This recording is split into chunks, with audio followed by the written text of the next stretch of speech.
You know what I love as a driver? You're driving down on the inside. You're in that 2 car. You're leading the race, Jay Sauter, and everything's going fine. You think you're in the right place, doing a good job, and all of a sudden, a bunch of cars go by you on the outside. And you're still wide open. Say, roll, what? Whoa, trouble. Boy, the 2 car upside down, over and on to Scott Riggs. It's the big one.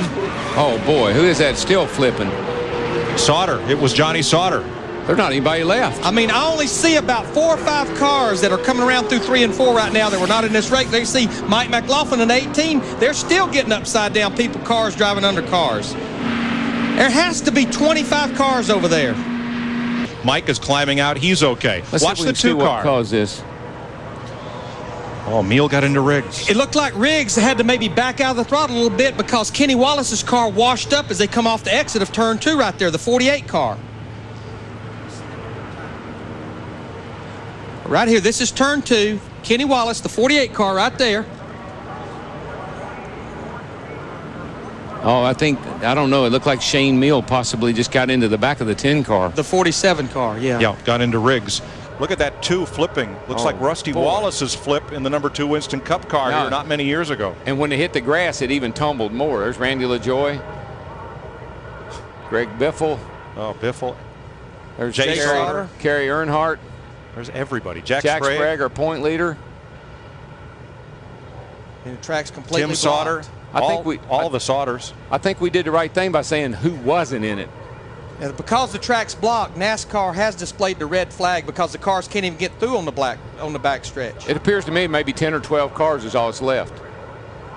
Boy, that 2 car went over big time and then gets hit, tumbles.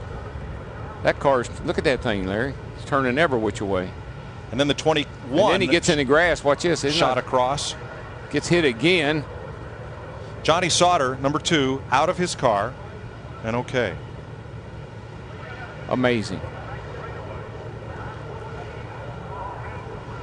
There's Riggs sideways, and he was pretty close up to the wall, Darrell. I guess you don't know if he lost his momentum in his forward bite or if Meal just got into him. Yeah, there's no way to hard tell. Say. You come off that corner and you can get a really run on a guy in front of you, and you think something happened to him, even though maybe it didn't. And I stand corrected. It did not look like Kenny Wallace's car moved up the racetrack for that shot right there at all. I think the 47 got into the back of the 10 for whatever reason. You like lucky numbers? 13 cars made it back to the start-finish line.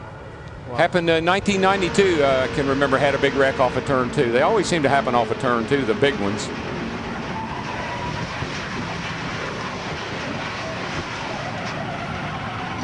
Wow.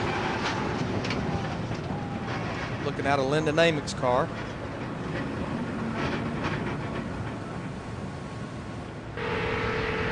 Michael Waltrip.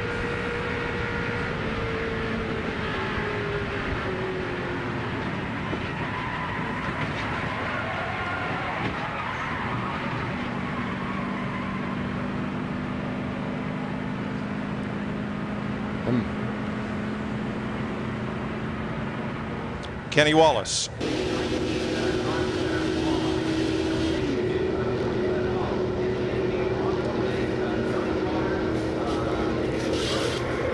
What a mess. And there, as Larry explained, you saw Kenny move up the racetrack without any contact with Scott Riggs there. We're under a caution for a wreck on the back straightaway, triggered by Shane Meal's contact with Scott Riggs, and it ends up involving most of the field. We'll be right back. Well, Tony Raines was one of the first to make it to the garage area. The crew is working on pieces and parts that will go on the car. They are not allowed to touch the automobile. Tony sits behind the wheel, confident his crew will get him back out. What was it like through that crash, Tony? It was really noisy. Hit a lot of stuff. Our debut of our closet-made Pontiac didn't turn out so good. I saw the 10 car get sideways, and then I saw a car get flipped over, and I just went to the right. There was one little bitty hole between the wall and the whatever car it was, and I got the car and the wall, so I hit both of them. But typical speedway racing for myself anyway. But we're going to get it back together and get out there and make some laps. They said there's only 13 of them left. Maybe we can still get a top 15 finish. Who knows? And there's a lot of people who are thinking that way. To Matt. There are no reports of injuries of any of the 24 or more drivers involved. Watch the yellow car of Scott Riggs.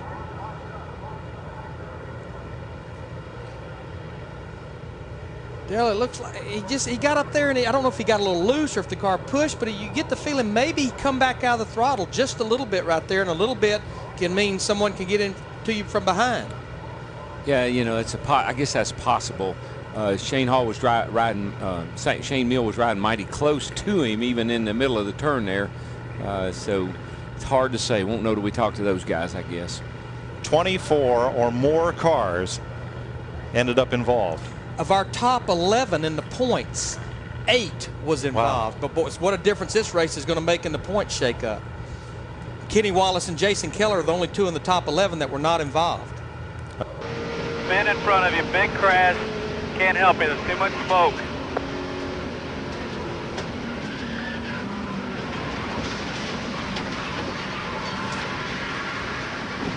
Okay, Kerry.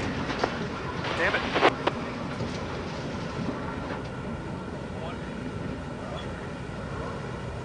Kerry hit Jay Sauter and then Randy LaJoie from Hank Parker Jr. And just look how quickly you lose your vision. You have no idea what's in front of you. You go in there wondering, hoping. You're just looking, that's what the driver sees right there. Has no idea what's in front of him. He made it. He got stopped and made it through.